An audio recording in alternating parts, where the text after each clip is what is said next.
मित्र हो, तुम्ही तुमचं आधार कार्ड लॉक केलेलं आहे का? जर तुम्ही तुमचं आधार कार्ड लॉक केलेलं नसेल तर तुमचं बँक खातं रिकामं होऊ शकतं.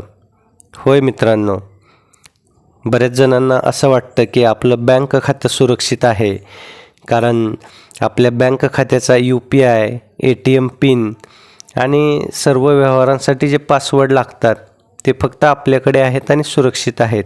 जर असं असेल तर मित्रहो, तुम्ही चुकीचे ठरू शकता, कारण या डिजिटल युगामध्ये डेबिट कार्ड, UPI किंवा इतर कोणत्याही पद्धतीने कोणताही व्यवहार न करतासुद्धा तुम्ही तुमचे पैसे गमावू शकता. आता हे कसं काय, याबद्दलची सविस्तर माहिती आपण या व्हिडिओच्या माध्यमातून जाणून घेऊयात. तोपर्यंत आपण आपल्या शासन निर्णय GR या चॅनलवर नवीन असाल तर चॅनलला सबस्क्राईब करा आणि बेल आयकॉनला प्रेस करा, म्हणजे अशाच नवनवीन माहितीपूर्ण व्हिडिओ आपल्यापर्यंत सहज पोहोचतील. मित्र हो, झारखंड, उत्तर प्रदेश, महाराष्ट्र आणि इतर राज्यांमध्ये सुद्धा अशा अनेक घटना घडलेल्या आहेत. खातेधारकांनी अनेक आपल्या अकाउंटमधील पैसे हे गमावलेले आहेत आणि त्यासाठी त्यांच्या आधार बायोमेट्रिक्सचा वापर केला गेलेला आहे. त्यामुळे आधार सक्षम पेमेंट सिस्टम फसवणुकीमध्ये फिंगरप्रिंट्स आणि आयरिस स्कॅनसह बायोमेट्रिक डाटाचा वापर केला जातो.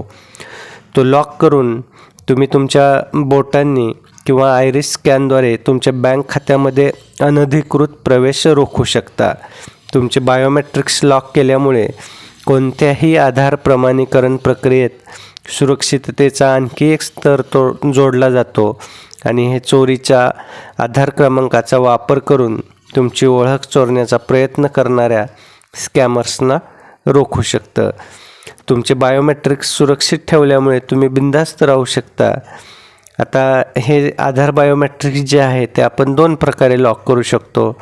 एक UIDAI वेबसाईटवरून किंवा नवीन आधार ॲपला भेट देऊन आपण आपलं बायोमेट्रिक्स हे लॉक करू शकतो. मित्र, त्यासाठी आपल्याला UIDAIच्या वेबसाईटवरती जायचं आहे आणि त्या पेजवरती गेल्यानंतर बायोमेट्रिक लॉक अनलॉक पेजवरती जायचं आहे.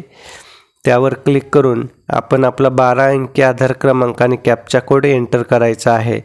त्यानंतर आपल्या आधार लिंक असलेल्या मोबाईलवरती OTP येतो.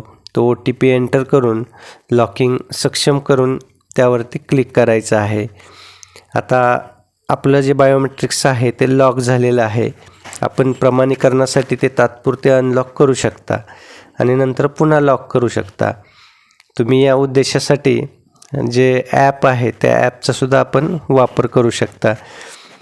मित्र, आपण व्हर्च्युअल ID सुद्धा जनरेट करू शकतो. व्हर्च्युअल ID हा 16 अंकी क्रमांक असतो, जो तुमच्या आधार क्रमांकाऐवजी प्रमाणिकीकरणासाठी वापरला जाऊ शकतो. काही सोप्या स्टेप्स वापरून आपण आपला व्हर्च्युअल ID सहज जनरेट करू शकतो. आता या ठिकाणी त्या स्टेप्स आपण बघूयात.